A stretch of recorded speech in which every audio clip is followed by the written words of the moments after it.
우리는 살면서 정말 인생이라고 하는 여행을 하면서 세상을 살아가는 그 인생 속에서 여러 가지를 많이 만납니다. 슬픔도 만나고 기쁨도 만나고 부모도 만나고 자녀도 만나고 친구도 만나고 성도도 만나고 여러 가지 만나는데, 그 만남의 관계 속에서 아름다운 관계 유지가 되는 것, 이것이 뭐냐? 바로 철이 들었다라고 하는 말이 되는 거죠. 근데 이런 인생 여행 중에서 인간이라고 하는 것은 언젠가 끝날 때가 있어요. 그 종착역이 뭐냐? 죽음이라고 하는 종착역입니다. 히브리서 9장 27절입니다. 사람이 한 번 죽는 것은 정해진 일이요 그 뒤에는 심판이 있다. 그렇죠. 뭐 죽는 거 정해진 거 다 알아요. 그런데도 인간은 안 죽는 것처럼 자기 자신을 살아가는 사람들이 많이 있는데, 아직 철이 들든 사람이죠. 벌써 죽음을 아는 사람은 내가 어떤 위치에서 어떤 말을 어떻게 해야 될 것인가를 우리는 알고 살아가는 거죠. 근데 인생이라고 하는 여행에서 제일 중요한 것이 뭐냐면은 걸음걸이입니다. 걸음을 잘 디뎌야 되는 거죠. 걸음을 잘못 디디면 넘어지는 겁니다. 근데 제가 얘기하는 걸음은 발걸음이 아니에요. 마음의 걸음이란 얘기입니다. 여기에서는 어떤 마음을 쓰고 저기에서는 어떤 마음을 쓸 것인가. 이 마음의 걸음 속에서 그 사람의 인격이 나타나고, 그리고 그 사람의 삶의 방향이 결정되는 것이기 때문에 정말 우리는 마음의 걸음을 잘 디딜 줄 알아야 된다. 이것을 저는 말하고 싶은 거죠. 사람이나 하나님과의 관계는 마음에서 출발하기 때문에 그래요. 마음에서 모든 것은 다 출발하는 겁니다. 마음에 따라서 관계가 결정됩니다. 우리 마음은 여러 가지를 선택할 수가 있습니다. 그런데 가장 중요한 선택이 뭐냐? 사랑을 선택하라. 이게 굉장히 중요한 거예요. 여러 가지가 있는데 그 중에서 제일 중요한 선택이 뭐냐? 어떤 경우에도 사랑을 선택하는 마음이 제일 중요하다. 자, 그러면 이것을 쉽게 표현할 수 있는 것을 제가 생각을 했어요. 이 사랑이라는 것을 어떻게 우리가 이해하기 쉽게 표현할 수 있을까? 그것은 한마디로 얘기하면 어머니 사랑을 얘기하면 쉽게 이해할 수가 있다 하는 생각을 가졌어요. 어머니의 사랑은 조건 없는 사랑이에요. 저는 믿지 않는 가정에서 제가 처음 예수를 믿었습니다. 그러니까 우리 아버지, 형님들이 제가 예수 믿는다고 엄청나게 나를 구박했습니다. 그때 사랑하는 어머니는 저에게 위로를 줬어요. 아빠, 형님들이 너를 그렇게 구박을 해도 나는 너를 사랑해. 나는 조건 없이 너를 사랑해. 너 1등 안 해도 괜찮아.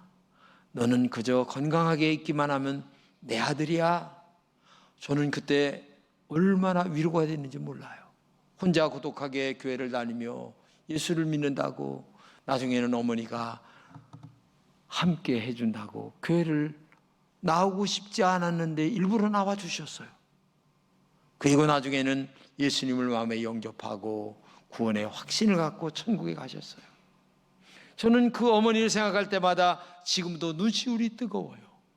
어쩌면 마음에 없는 교회를 아들 때문에 함께 나와주시고 함께 울어주시고 1등을 안 해도 괜찮아, 건강만 하면 돼, 그런 말이 얼마나 위로가 됐는지 지금도 마음속에 그 어머니를 생각하면 너무나 가슴이 뜨거웠어요. 이유 없는 사랑, 조건 없는 사랑, 이게 어머니의 사랑이었고, 그 어머니의 사랑을 넘어 하나님의 사랑도 우리에게 조건 없이 사랑해 주신다는 얘기입니다. 어머니의 사랑은 희생의 사랑입니다. 모성의 본질이 희생 아닙니까? 하나님의 사랑도 희생으로 이루어졌습니다. 하나님의 사랑도 조건 없는 사랑 아니겠습니까? 예수님이 십자가의 죽음의 희생이 바로 조건 없는 희생 아니었습니까? 어머니의 사랑을 통해서 하나님 아버지의 사랑을 조금이나마 이해할 수 있다는 얘기입니다. 우리 인생에서 고통을 느끼는 것이 어머니 사랑처럼 희생이 없기 때문에 그래요. 어머니의 마음이 없기 때문에 조건을 자꾸 따지는 거예요. 이유를 자꾸 묻는 거예요. 어머니는 이유가 없어요. 조건도 없어요. 하나님도 조건도 없어요. 이유도 없어요. 와서 하나님을 믿고 하나님을 사랑하고 믿음으로 살기만 하면 네가 원하는 것, 필요한 것 내가 다 채워주마. 그런데 나는 이거 해주세요. 그러면 나는 하나님 앞에 이렇게 하겠습니다. 조건을 걸거든요. 이거는 인간적 사랑이에요. 그렇기 때문에 오늘도 어머님을 생각하면 오늘도 하나님의 사랑이 조금이나마 느껴지지 않는가라는 생각을 가져보는 거죠. 진정한 사랑은 용서라는 희생의 징검다리를 건너야 합니다. 사랑과 용서는 언제나 희생이 함께 때문에 그렇습니다. 사랑 속에 용서라는 희생도 있고 용서라는 희생 속에 사랑도 또 있는 것입니다. 오늘 본문의 탕자는 잘못의 뉘우침을 갖고 돌아옵니다. 그 잘못이라고 하는 것을 뉘우치는 그 속에 뭐가 들어있습니까? 자기 희생이 있는 거예요. 굉장한 희생입니다. 자, 본문 19절입니다. 지금부터는 아버지의 아들이라 일컬음을 감당하지 못하겠나이다. 나를 품꾼의 하나로 보소서 하리라. 여러분, 아들입니다. 자기가 잘못된 것을 뉘우칩니다. 뉘우침의 결과를 뭐로 자기로 생각하느냐? 나는 머슴으로 생각한다는 거예요. 머슴으로. 이 머슴의 자세, 이것이 얼마나 큰 자기희생입니까? 자기를 내려놓는 마음입니까? 이렇게 회개하고 돌아왔어요. 가산을 탕진한 아들이 아니라 너무너무 그것을 넘어 이제는 나는 머슴만도 못한 사람이다라고 하는 자기 자신을 내려놓는 이러한 마음을 갖고 아버지 앞에 돌아왔어요. 그랬는데 아버지는 여기 한술 더 뜹니다. 머슴으로 받아들이지 않고 아들로 받아들였어요. 아들이 집을 나간 때부터 돌아올 때까지 대문 밖에 기다렸습니다. 근데 저 멀리서 아들 같은 놈이 오는 거예요. 근데 나갔다가 몇 년 만에 돌아오는지 성경에 기록되지 않았기 때문에 모르지만 분명히 그 멀리 희미하게 보이는데 아들인 줄 알았어요. 그 말은 아들이 나간 때부터 평생 그 아들의 모습을 한 번도 잊어버리지 않고 기억하고 있었기 때문에 그 멀리 희미하게 보이는데도 버선발로 쫓아나가 그 아들을 맞이하는 아버지의 그 희생의 마음, 사랑의 마음, 그 마음이 자리 잡았기 때문에 그 아들을 알아본 거 아니겠어요? 대단한 희생입니다. 이게 아버지의 마음이에요. 아들이 오자마자 버선발을 뛰어나가 용서했습니다. 용서를 넘어 껴안고 입맞추며 사랑했습니다. 가장 좋은 옷을 입혀주었습니다. 송아지 잡았습니다. 죽었다가 살아온 아들이라고 동네 사람들을 불러 모아 잔치하면서 어허둥둥 내 사랑아 춤을 추며 함께 즐겁게 즐거운 눈물을 흘렸습니다. 아들의 상징인 금가락지를 끼워주며 너는 죽었다가 살아온 내 아들이다. 만인들 앞에서 진짜 아들로 선포했습니다. 아버지나 아들이 생각한 정반대의 아주 큰 사랑을 베풀어준 희생의 모습을 갖고 나오셨어요. 작은 아들의 회개는 가산을 탕진한 사람으로 당연한 희생이었지만은 아버지의 사랑은 가산을 탕진한 아들을 진실한 마음으로 사랑하는 희생을 선택하는 아버지의 사랑이었다는 사실을 알아야 돼요. 그러니까 지금 사랑을 선택하고 또 사랑을 선택하는 사랑과 사랑으로 만남이 진정한 만남이라는 사실을 우리가 알아야 돼요. 하버드 대학 교수였던 헨리 나우엔이라고 하는 분은 교수로 재직하던 그 당시에 교수직을 내려놓습니다. 그리고 캐나다에 가서 아주 지체장애자인 아이들을 돌보는 사람으로 갑니다. 근데 그때 탕자의 귀향이라고 하는 아주 유명한 책을 하나 내놓는데, 제가 이 책을 읽으면서 그 서두에 이런 얘기가 나와요.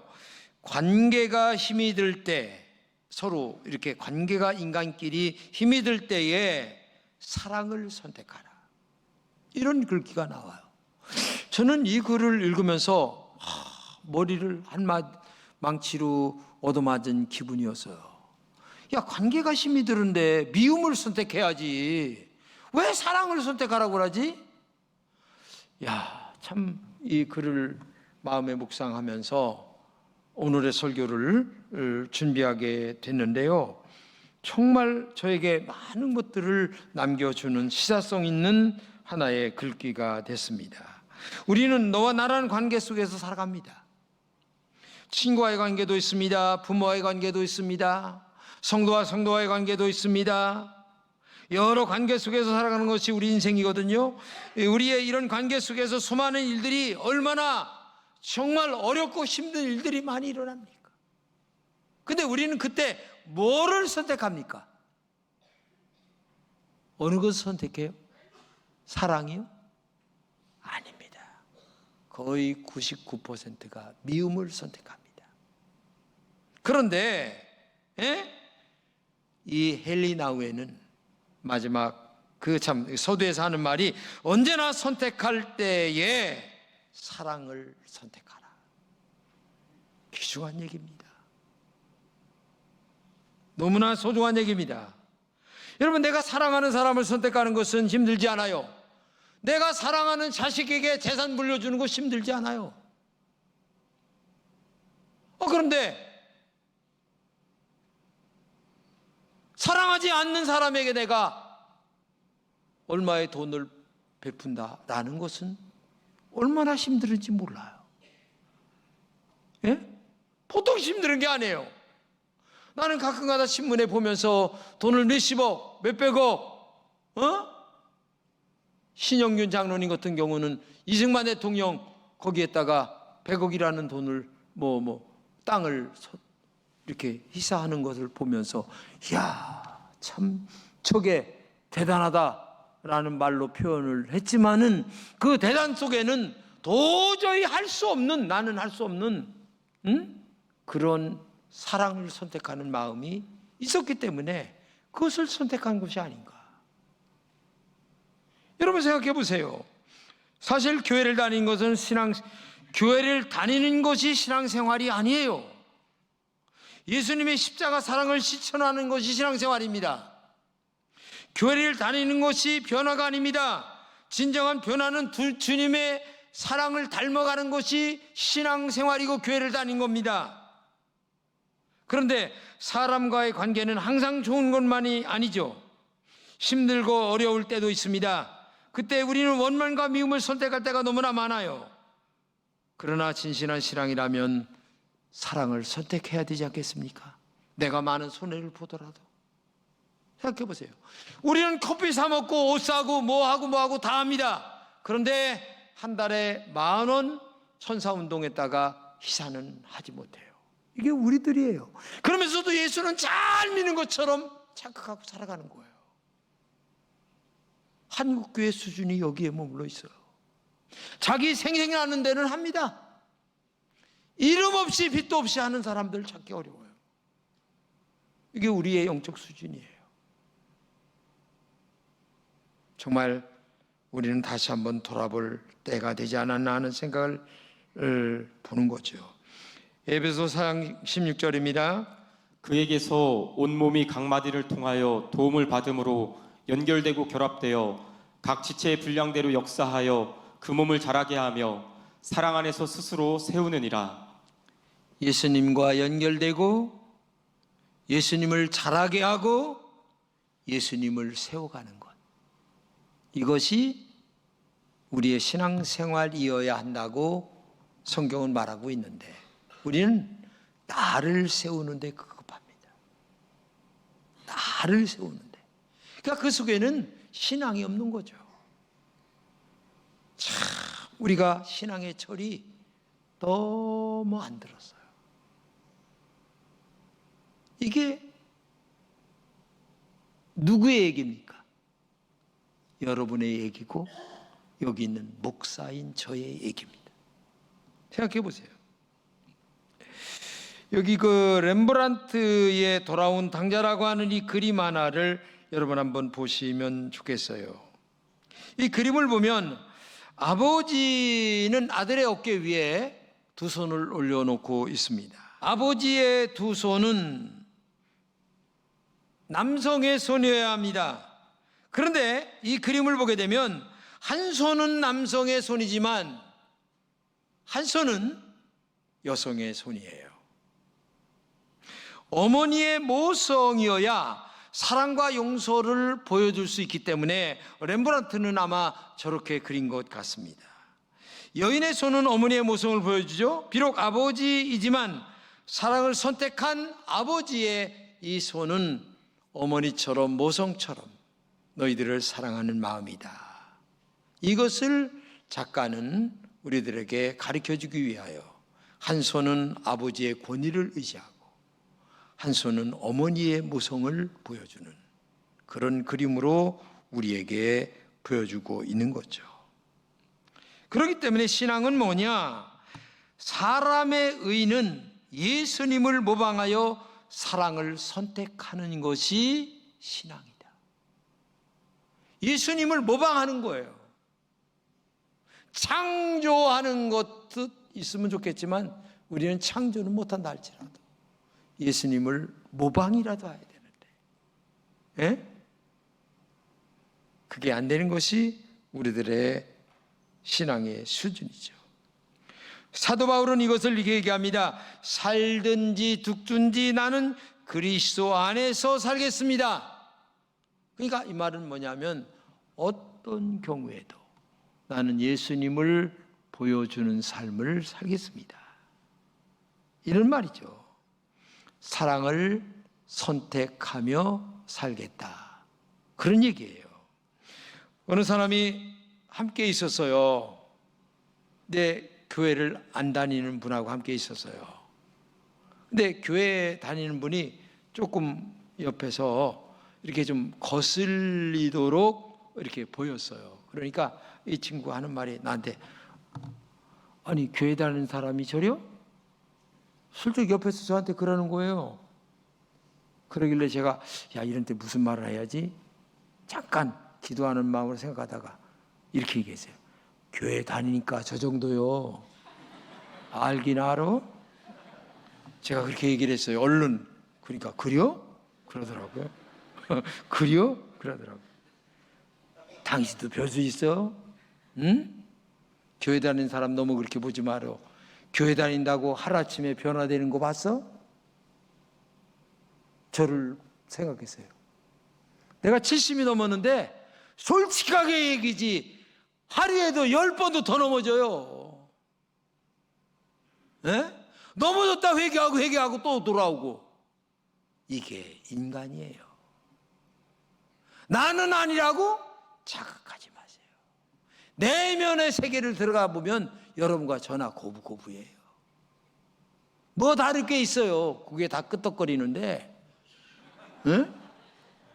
고마워요. 고맙지 뭐. 나하고 동감이라고 고개를 다 끄덕끄덕 해주니까 고맙지 뭐. 사실 그렇지 않아요? 겉으로는 안 그런 척해도 속에는 자기가 가득하고 자기 욕심이 가득한 거야. 이건 여러분들도 그렇고 나도 마찬가지예요. 인간이니까.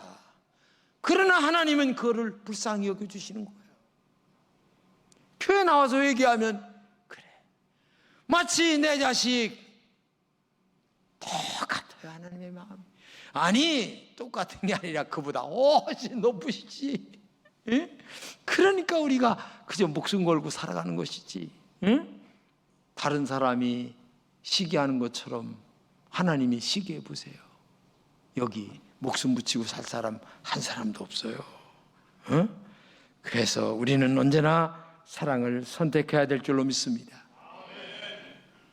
제가 80년도에 저 청천교회에서 전도사로 담임 전도사 목회를 했어요. 장신대 대학원을 다닐 때예요. 그러니까 월요일 날 학교 올라갔다가 금요일 날 저녁에 내려오는 거예요. 근데 목회를 하고 그러니까 신방하고 그러니까 얼마나 피곤해요, 젊은 나이에. 근데 버스를 타고서 이제 그때 거기서 이제 직행버스 타고 이렇게 올라가는데 옆에 나이가 많이 드신 아주머니 한 분이 타셨어요. 저는 타자마자 이렇게 골아 떨어졌어요. 자고 왔는데 나중에 내리는데 보니까 이 아주머니가 커튼을 이렇게 붙들고서 힘들어 하면서 이제 손을 내리시는 거예요.